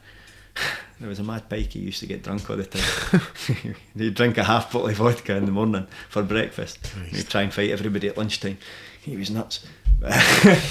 But you would just meet all different funny random characters, but it wasn't really what you'd be really wanting to do with your time. Do you know what I mean? Mm-hmm. So ended up doing that, got the hours cleared, when I was doing that, met one of my pals, a guy called Graham Kinross, and he came up to the van blethering away, and I was like, blah blah blah, and he's saying, I've been doing this like Muay Thai and Jiu-Jitsu and that, and I was like, oh fuck's sake, that's class, man, Ken, because I was always a fan of fighting. Obviously, like, I loved fighting. I says I was a fighting toon. You grow up fighting, and again, I watch it on the telly and all that as well. I've got two brothers, so we just used to fight every day in the house. It's like, it just becomes part of your life, and even like WWE and that, I was a massive fan of, like, it was WWF at the time, but I was a massive fan of that. I had a lot to answer for, to be honest, when you actually think about it. Kid, I was fucking set my bath on fire actually in time because of that. It's fucking Inferno match. Inferno match, man. Fucking melted my bath. Do you know what I mean? But There was some there's some crazy shit there. But they used to do crazy stuff. Mind, they were flinging people on the tacks and flinging them off the top of cages and nailing them to crosses and all sorts of shit, man. But I don't know. I think that's probably where I got maybe the thirst for violence for again. That I was like, that's the attitude era. The attitude era, exactly. Shout out the attitude era. Aye, so Stone cold. Aye. That guy was training Thai and BJJ. So he was so enthusiastic. He was training at Josh's place. Right. So he said that to me, and I was like, "Oh, that's fucking awesome, man! Class." And and we used to walk home together, and I used to try and wrestle him with him on the way home. Like I've just always been into, because I watched wrestling on the telly. I would love the content, and in my head, like since I was a child, I just always had this idea of like, I wish wrestling was real, again, but you actually went out and fought. You know what I mean? That was just in my head. I used to think that, and I never knew anything like that. You would hear about boxing, and I would always think, aye, but I want to do everything, and I never knew anything else. You would hear about, obviously I wasn't into my football. Like I tried football and I hated it. I didn't enjoy it at all. I was probably pretty shit at it as well. But my dad was a professional football player, so for me not to like that was actually quite a big decision, But I just didn't enjoy it. I just didn't enjoy football. Tried a bit of rugby, didn't really enjoy it too much either. Most sports I didn't enjoy, so I was quite unathletic when I was younger, I was not really doing anything other than partying, taking shit, but I didn't have any sports I liked, so it just shows you, like, those are the lessons now as a dad, where you want to go. That's why you get your fucking kids into sports, that's why you get your kids into stuff that's going to be positive for them, you know what I mean? Try and get them something, and it's not to say it doesn't happen to people that do that, but just try to give them every fighting chance to get by in society again. It's fucking like a jungle out there. It makes me wonder how it keeps from going under. You were kind of just breaking into like how you got into martial arts there, after obviously your life before that. I'll speed up on that, right? So on you go then now. Cool. So I ended up speaking to Graham. Graham said to us, listen, I'm doing this Muay Thai and BJJ, it's like MMA stuff, and I thought, oh fuck, I want to try that. So I'd got his number at that point and says, look, I'll give you a shout and you can tell me where the classes are, come down to it, because even the internet and that, there wasn't a lot of information out there at the time. And ended up taking him up on it once I got done with all the community service. I got to a point, I ended up getting a new job as well, so I got a job that paid a wee bit more. Got myself in a position, and I only worked till 5 o'clock, so it meant I could train every night if I needed to. And I think that's a big thing for young people that are maybe looking to get into martial arts, is sometimes you can just do a job because it maintains your lifestyle or what your actual passion is, or feeds and funds your passion. Again, everybody's always saying, I've not got this or I've not got that, and I think people just expect it to fall on your feet. But for 10 years of my life at least, I've worked to fund my passion, and then my passion became my job. But you've got to do the hard hours, again, you've got to actually earn your way to being able to make money in the sport. But back then I just went and tried it out, enjoyed it, really, I really loved it at the time. How long were you there before you moved to higher level? Oh, so I started at Josh's in 2009 and absolutely loved it. Learned the art of judo there. Right. And for anybody that, a lot of people, judo's an art, and Josh used to say this actually, which is crazy again, but he used to say judo's the key. He'd say it's one of these things. He said everybody's learning how to do these other ones, but not that many people know how to do that, and you're only just starting to see judo come into no-gi grappling now, and you're only just starting to see it at the highest levels, but it's probably one of the biggest advancements since leg locks, I would say. Aye. Again, you're seeing all the trips and throws happening now. Aye, that Owen Lives, sweeps. He's probably been the guy that's pushed it more than anything, I would say. You're right. Totally transformed it, mixing it with wrestling, do you know what I mean? Seeing how it blends with wrestling and no-gi style, so pretty amazing to see. But I used to watch this as a white belt, in the gym I used to watch this, not a huge guy, flip giant guys upside down with ease, and they were judo black belts, and I would see them just doing this stuff effortlessly. It was amazing to watch, you know what I mean? but he was a world champion, and I've been around a few world champions, and they all think the same, and that's one of these things. You know, you see the world champions, it's the way they behave, it's their mindsets again, and how they approach it to competition. So he really put a lot of effort into training us, training our minds as well. That was a really big thing that he worked on. Just wee things, you know, that would make you push in those moments when you try and cheat yourself, make you push. Everybody does it, but you listen to it too much, you're going to lose. You've got to make sure that you push your hardest. So in there, at the time it was an amazing gym. You had guys like Robert Whiteford, you know, that was fighting out of that gym at the time. Mikey Wiseman, who was like a champion level striker. You had Adam Stevenson, who obviously went on to be a successful pro fighter and successful coach. You had guys like Colin Baxter, who were dangerous pro fighters at the time as well. Rab Truesdale, coming out of that gym as well. Rab Truesdale, who ended up being one of the best heavyweights to ever come out of the country for sure. But loads Stevie Way, who I know you had on the podcast. Well, Stevie spoke about this actually, so this is a lot of the names are ringing a bell. So you've got so many people that are still involved in martial arts to this day. You know, Josh was good friends with James. That's how I knew James, and wanted to, you know, go and train with him, because Josh always spoke highly about him. And they were in business together with some shows and stuff like that as well. He was really well respected. So round about that time we were training for a few years, and for me at the time as well, I mean, you were starting to learn other martial arts, you were watching it. This is like the BJ Penn era and stuff like that, so your resources for learning weren't that, you know, there wasn't that many, other than depending on how fast you're trying to learn, you know what I mean. But anybody will tell you that if you're trying to, you know, be great at something, it needs to be your project. Nobody can feed you the information. Like, I'm a coach now, so the guys I've all got that I've turned out champion martial artists that I've been able to coach through, it's because of their work ethic. Do you know what I mean? I'm just a guide that's helping them, but it's not me that makes them a champion. They make themselves a champion by the way that they behave. And it's the same way with all of them. So I was trying to learn as much as I could at the time. I was learning Muay Thai. One of my pals, Brian Stevenson, he was nice enough at the time to actually train, maybe because I was from Alloa as well. I think maybe he's took the time to help me out, and he was teaching me some Muay Thai, and also the importance of fitness in a fight, you know, because he was known for it. He was a really good champion Muay Thai fighter, and he was known for breaking people with his cardio, just being fitter than them. He would get in their face, he'd tuck his chin, and he would go for them and break them, you know, on pace. But learning from a lot of great people, do you know what I mean? So managed to develop my Muay Thai. I had started travelling.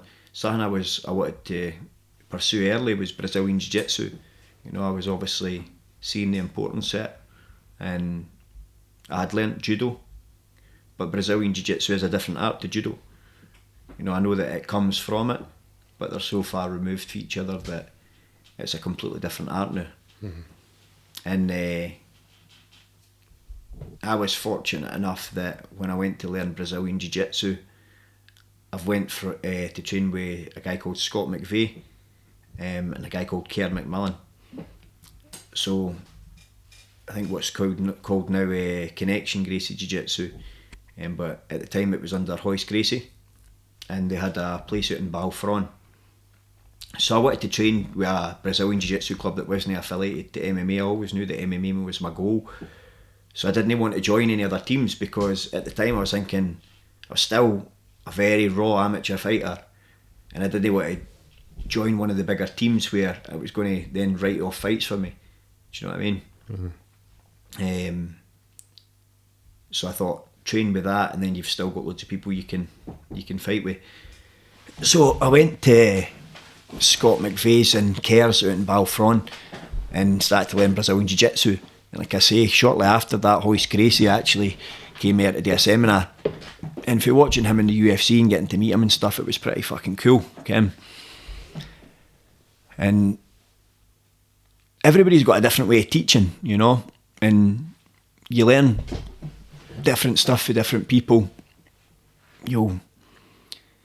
He was really good at breaking down, you know, the art of Brazilian Jiu-Jitsu and speaking about the connection and slowing things down, you know, makes a big difference in everything, but especially something as complex as Brazilian Jiu-Jitsu. So meeting him, I remember he showed us a triangle and it was pretty cool, like the amount of detail he was able to go into, and a move that, you know, can be simplified quite easy as well, but it showed you the proper way to do it and how to do it with minimal effort. So I really enjoyed the art of Brazilian Jiu-Jitsu, and I thought to myself, this is cool, you know, the old Helio stuff. I think I like it, you know, technique and leverage, look at the most efficient ways to do things, that way you don't get as tired as well. I find it sometimes sad the way that Jiu-Jitsu's gone with more focus on bodybuilding and stuff like that. I think like at black belt that's cool, again it's good, but I just would rather folk maybe stay away from that shit all the way up to black belt, or you'll miss all the important lessons. You know what I mean? Aye, that totally makes that come sense, for being no that athletic, rather than muscling your way through. Aye, like I've got good jiu-jitsu because I'm not that strong, you know, and I wouldn't even know if I could call it that in comparison to the absolute best in the world, because you can meet some people that are unbelievable at Brazilian Jiu-Jitsu, but it's because they understand the art so deeply. Again, used to watch a lot of the old Marcelo Garcia online and stuff like that. Again, you could see him just putting up videos where he's somebody that's meant to be a great grappler and he's just toying with him. Again, just because of where his level's at. But aye, that's what I really liked about the art of Brazilian Jiu-Jitsu, just looking at what's the most efficient way that I can do this, you know, what's the most efficient way that we can execute this technique. And then, you know, I think for bigger, stronger guys, like if you can even get half the details right, you're going to just run through people, you know, if you can build that, or you can build it later on. But so many great lessons I think for it. But trained under that, and then again started we had a gym in Alloa where we were all training together called SMTC, and Brian, who I spoke about that helped me with Muay Thai, his coach was John Craig, another amazing guy that introduced me to Muay Thai. We went to Thailand together and got to actually see what the art was like out there, and because he's obviously been involved in the game forever, he really understands it differently, you know. He understands fighting probably more than most humans will ever get close to, do you know what I mean? Like he when he talks about fighting, he's not talking about techniques or anything like that. He's past looking at that, like that sort of stuff people can develop. But when he just looks at what people's hearts are like, do you know what I mean, and what their energy is like again, and ultimately that's what it comes down to in a fight, you know. A lot of the time you watch like that guy, what was his name again? Drickus. Duplessis. Aye. I don't watch. Really unorthodox style, eh? I don't watch huge amounts of UFC anymore, but just time wise, I love it. Like when I get a chance to, it's my favourite thing to do. But fucking like when you watch him fight, nothing he does is that clean, but he's just fucking pure. Big massive heart and fucking game and strong as fuck, ready to go for it again. But he's not the most technical, but he gets it done, and it's made him a world champion just on that. So aye, that's John spoke to us a lot about that, and it was great to understand it kind of at an early stage. And he talked about some, again, he's coached most Muay Thai fighters that's ever came out of Scotland, I would say, or a good chunk of them. So Muay Thai is a different game, eh? Like, I don't know if you watch much Muay Thai, but nah, to be honest, it's a fucking amazing art, man. It's definitely the best striking art anyway. Aye, just pure warriors. Like, we used to go to a lot of the live shows and just seeing, again, every single area in Scotland's got some absolute warriors fighting Muay Thai. Again, even a even like a C-class Muay Thai fight, still you've got to be fucking hard as nails just to go the distance in one of them. Yeah. These guys are a bashing fuck at each other all the time. You know, it's a crazy sport, and your body's got to be so conditioned. Again, I find training Muay Thai guys for that reason really, really good. Like, they're really trainable because they're used to so much, like, it just fucking hurts, just get on with it. Do you know what I mean? Yeah.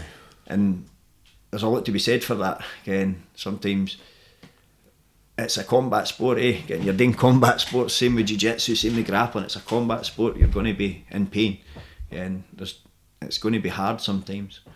It's all about overcoming that though, and keep coming back every week. 100%. Getting slightly better every time. Aye, that's it. You've got to keep pushing. Again, the bad days are the ones that's going to make you better. Again, keep it in. It's like we spoke about earlier. We were talking about, you can keep getting better either way. There's always ways to get better, whether it's through, if you're injured, you can study. Do you know what I mean? You can come in and watch. Just being in the mat, you're going to see loads. Just sitting at the side, you're going to learn loads. And you always used to see that at a higher level. That's something James was brilliant for, making sure people understood at an early age. Again, is you're injured, watch. Just sit at the side. You actually maybe even learn more than you would if you were taking part in the class. Again, you learn so much through watching techniques.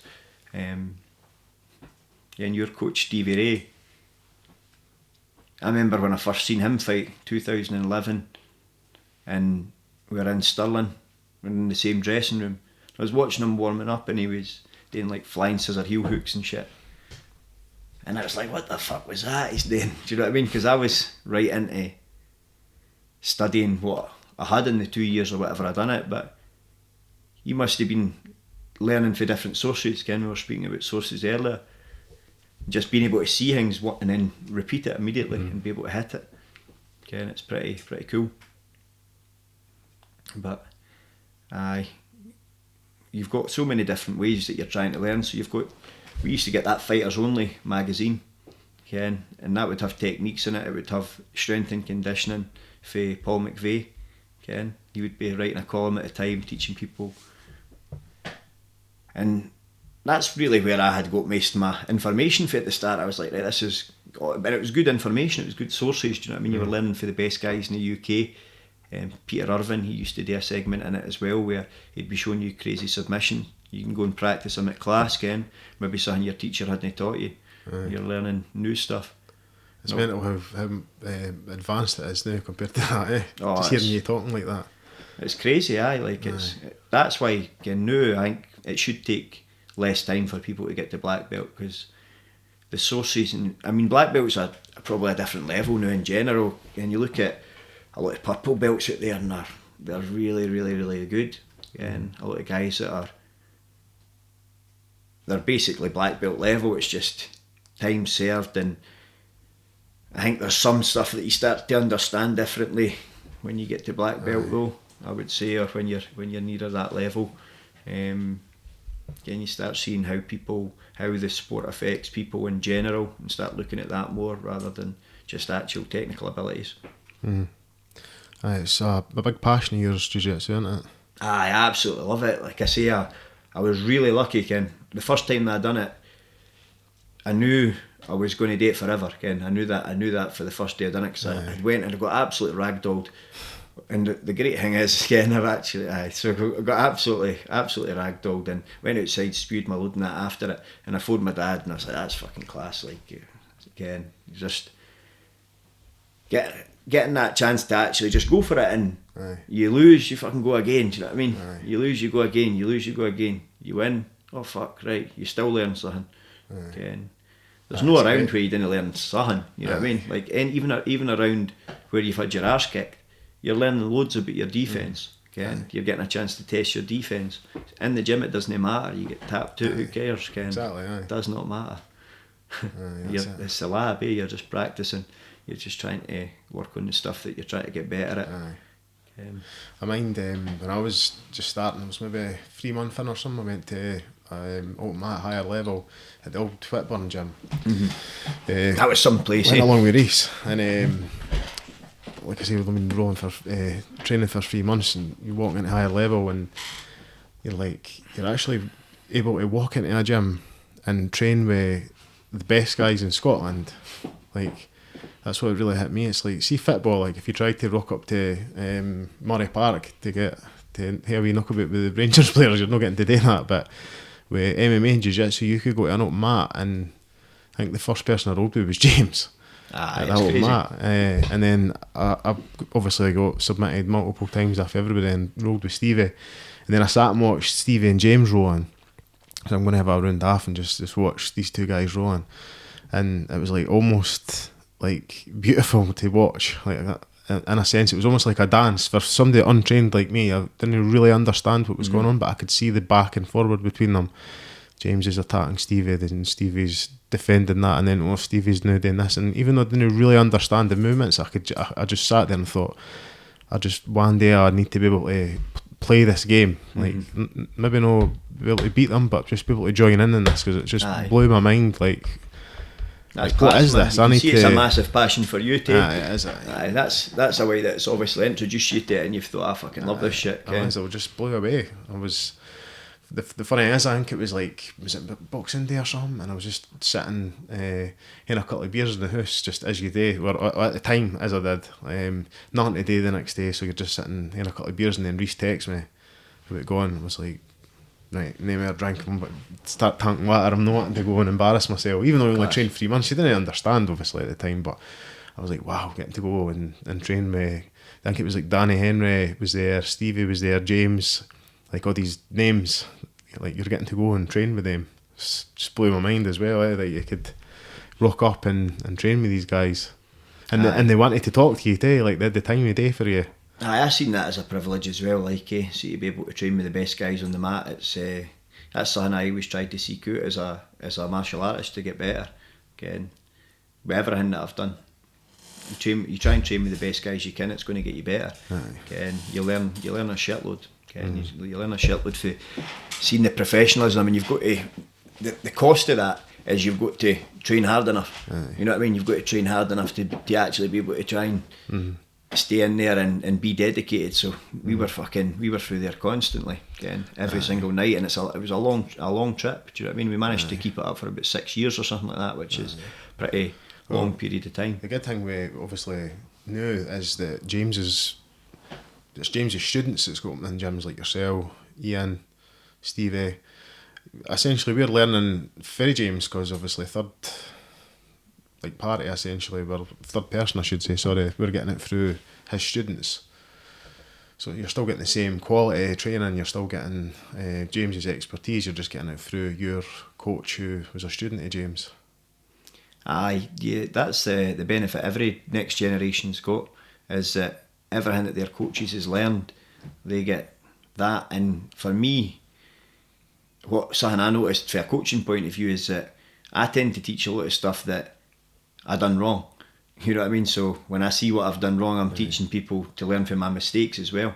You know, because as a fighter, you sometimes go on what you think, especially like when we were starting, you're going on what you think's right. You know what I mean? What you think's going to be a good strategy for you, and you're adopting your style, you're moulding your style, and you learn, no, these are things that I would not do in this situation, or these are things that, and you have to adapt your way of thinking, you know. And then it's about, can you train the skills to get there in time for the contest? Do you know what I mean? So everybody gets these benefits.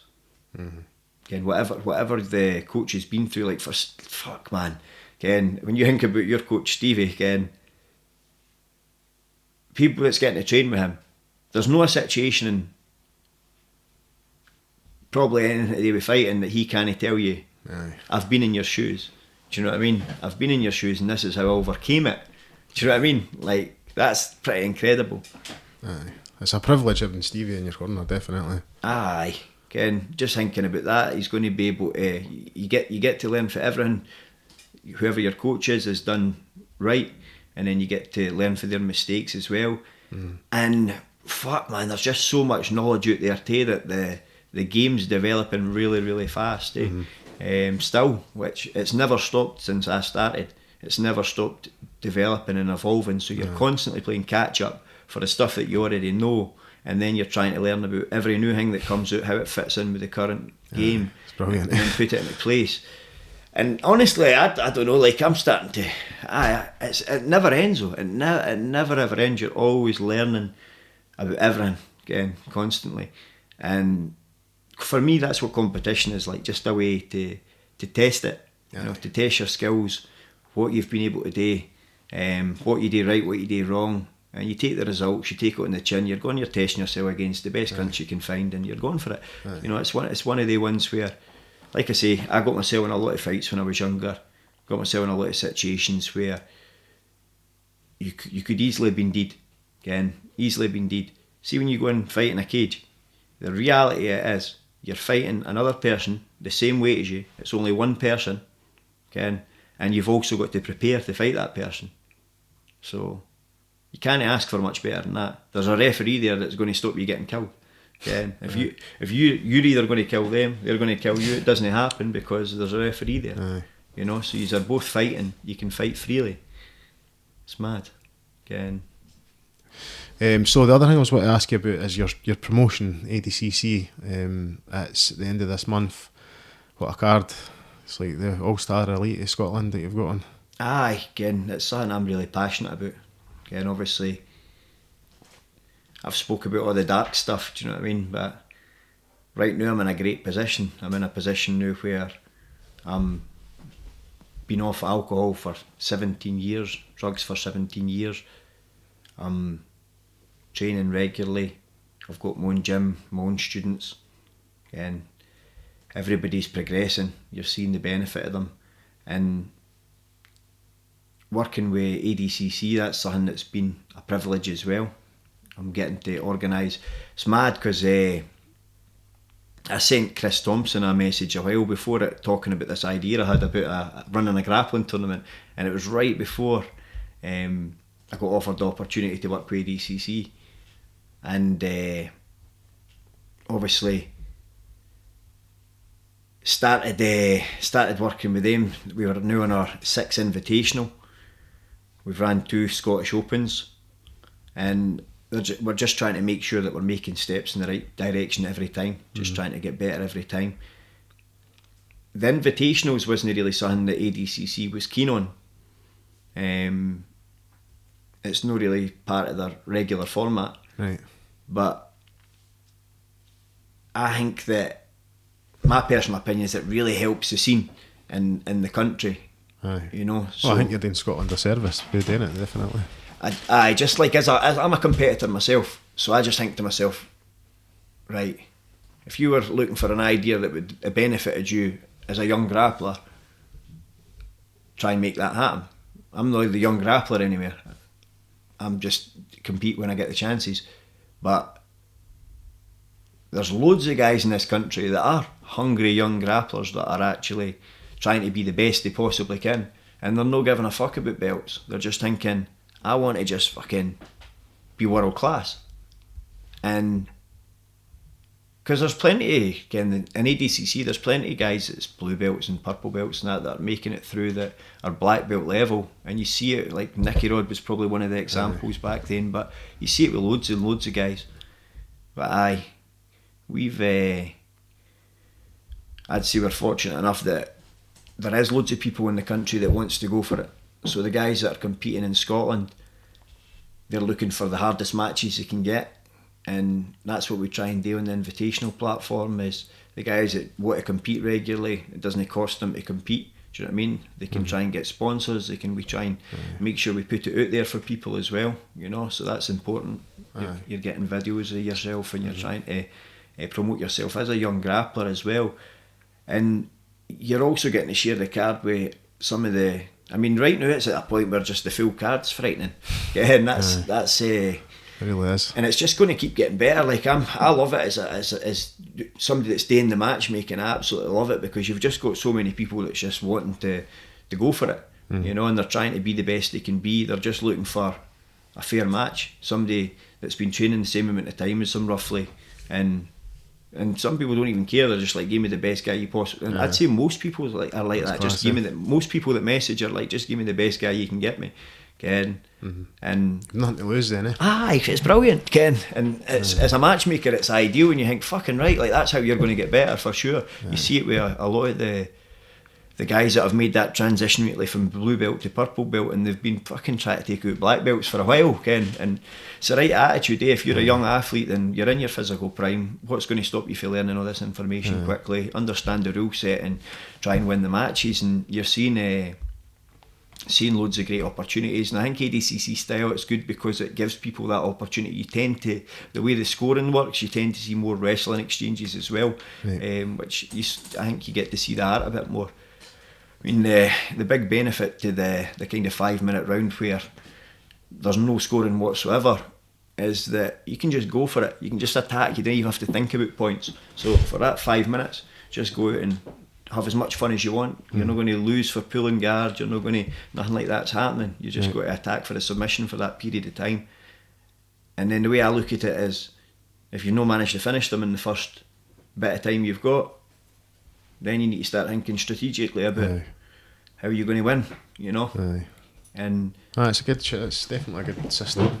Aye, it's I love it. Even on the night, like watching it, you're getting to. For me, it keeps me understanding who the best guys in the country are as well, and seeing you're seeing new trends coming through as well. You're seeing people, you know, you're starting to see even like different techniques coming through,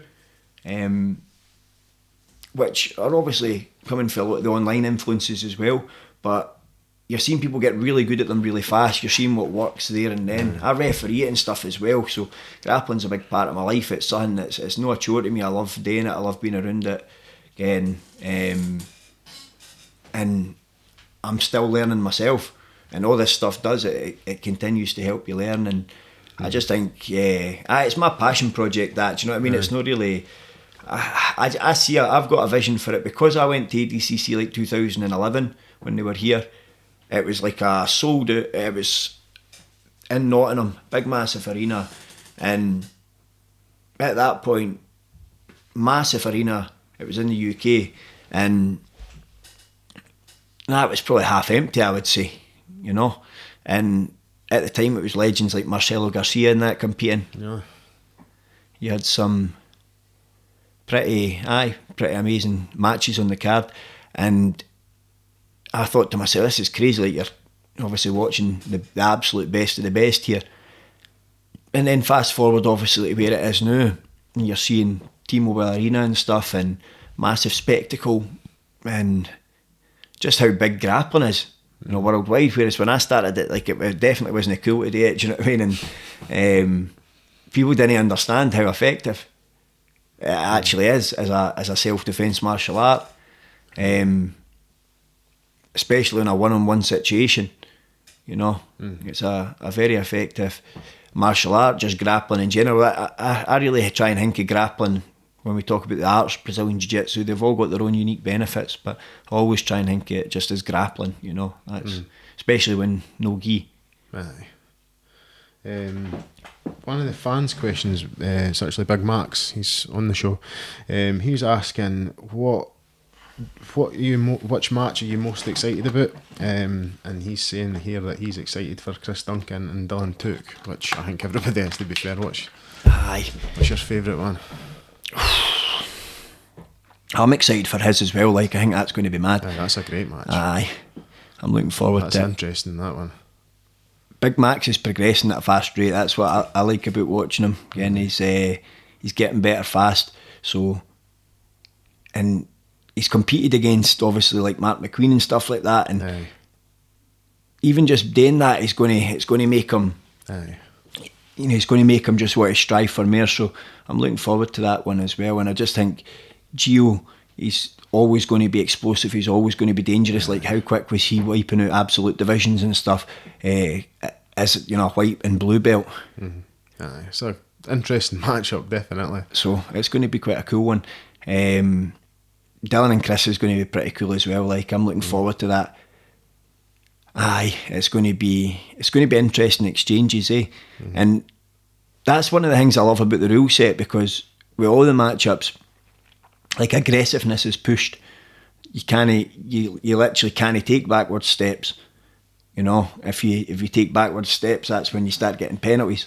So it's like whoever's grappling, the engagement happens immediately. So you start to see, you know, really good trends.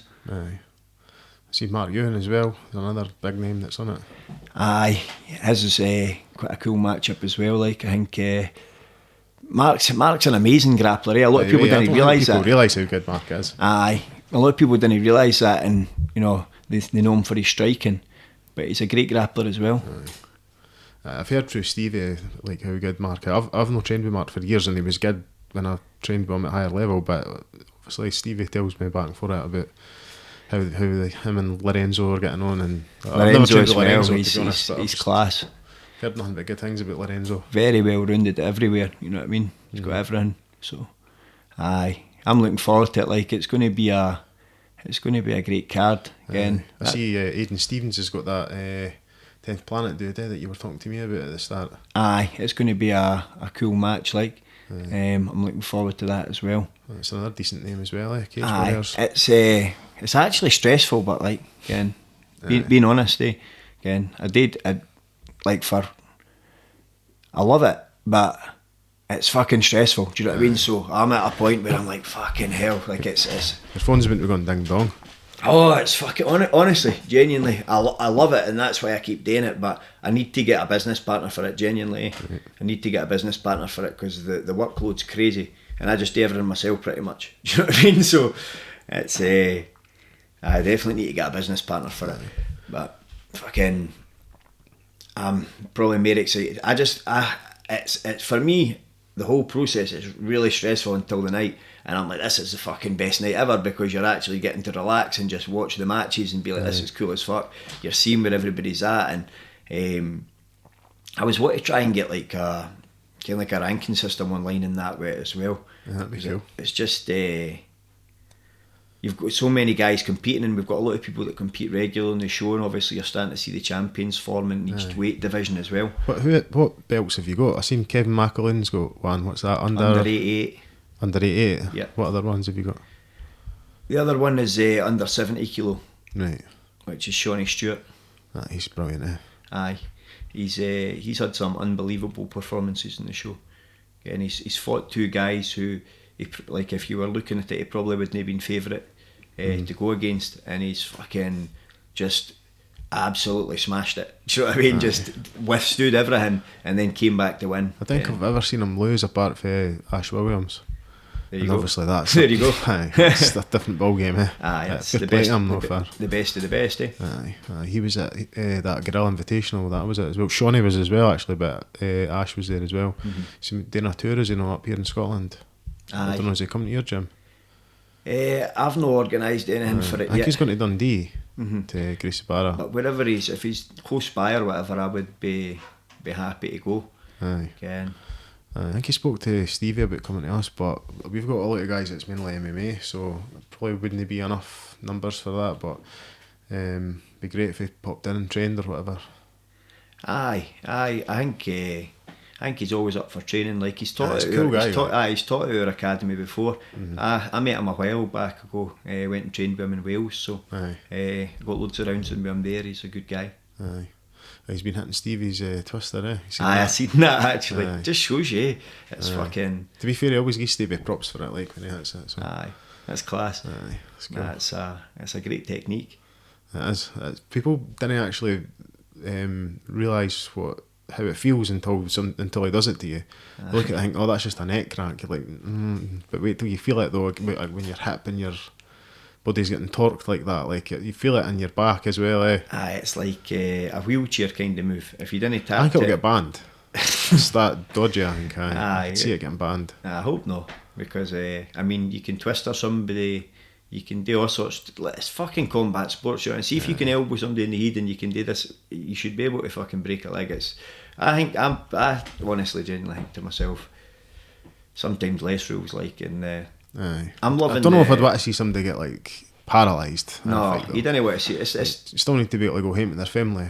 A broken leg's a broken leg, but like, wouldn't like to see somebody get paralysed. Do you think it would do that? I don't know if you're mad enough to know tap and the guy's adamant he's getting it. I don't know.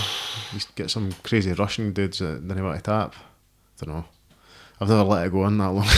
I tapped immediately to it. That's horrific. And I'll tell you what else. I thought to myself, if I had held on one more second there, I'd have been in a wheelchair. It's scary. It's an absolute brutal move. It's absolutely brutal, but it's a good move. There's so many techniques out there. So, like, why no allow a technique like that? You've got dangerous techniques constantly. Heel hooks. Every single technique's really dangerous if you've got the wrong person doing it to the wrong person who just doesn't want to tap for whatever reason.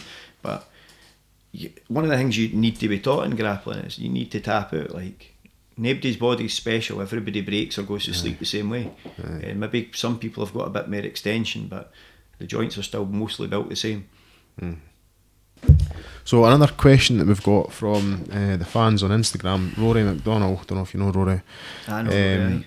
What was the moment that you knew fighting was what you wanted to do with your life? I wouldn't even really say that it was one of these things that I thought to myself, just kind of going on instinct, to be honest. Just opportunities and enjoying the challenge, and one leads to another. It's like anything, I suppose. It's like when you talk about, again, we've obviously spoke a lot about addiction here, and it's the same thing. You know, you're getting, again, I'm talking about all the drugs and that I took, all that sort of shit. Fighting's the best buzz. When you win a fight in front of people you care about, you love, and you fought your heart out, you feel amazing. Do you know what I mean? It's an amazing feeling. And in some ways you chase that feeling, but then at a certain point you're just trying to be a better version of yourself, and I think that's what we bring it all back into being a black belt. Like, it's constant pursuit of trying to better yourself as a human being. Again, whether that's you're trying to learn more, you know what I mean? But that's what that's taught me. That's what fighting's taught me, is that if you apply that approach to anything in life, you can be successful at it. You know, so you learn so much that just to be even an average fighter at a professional level, you need to absolutely fucking dedicate yourself to get there. Again, and when in your day, if you dedicate to yourself to it, you're going to get better at it. So as much as it's something that I will be involved in all my life, you know, sometimes there is a point where you have to accept that it's going to be something that you're involved in for a coaching aspect and the development of others, and honestly I get more satisfaction for that anyway, and have for most of the time that I've been involved in martial arts. I prefer seeing other people do well, to be honest. It's when you help somebody get somewhere, it's a great feeling. You know, if you can help somebody that maybe can't see a way and you can see the way for them, then it's a great feeling when you see them succeed. So it's probably the first time I knew I would always be involved with fighting, whether it was in a competing, would have been the first day I trained. I thought to myself, I'll be learning this shit for life. Made that much an impact? Definitely. It's taught me so much about myself, so much about life, just about how to regulate everything, you know, and take that approach. You know, if you know yourself, if you've ever had a bad day and you go and do some training, you can just suddenly think a wee bit clearer. Again, feel better. You can realise, is that a big problem, or is that actually just a small problem that can be resolved? Do you know what I mean?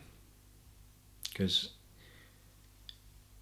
you know, a good training session, a good few rounds, you enjoy yourself, you come out after it, you've learned something, you know what I mean? You've pushed yourself. Like the new, I'm so lucky. I've got guys in the gym that just fucking. I'm 37-year-old. Do you know what I mean? These guys are young and absolute peak fitness, and they can push you hard, again, and you're just showing them, you know, bits and bobs, and then they're even better. You know what I mean? And then you keep going, and it's brilliant. It's great to be surrounded with people that are, again, trying to better themselves. You know. And that's when you're in the mats, that's what the place is for, that's what the gym's for. People just coming in to better themselves. Again, it's a great environment.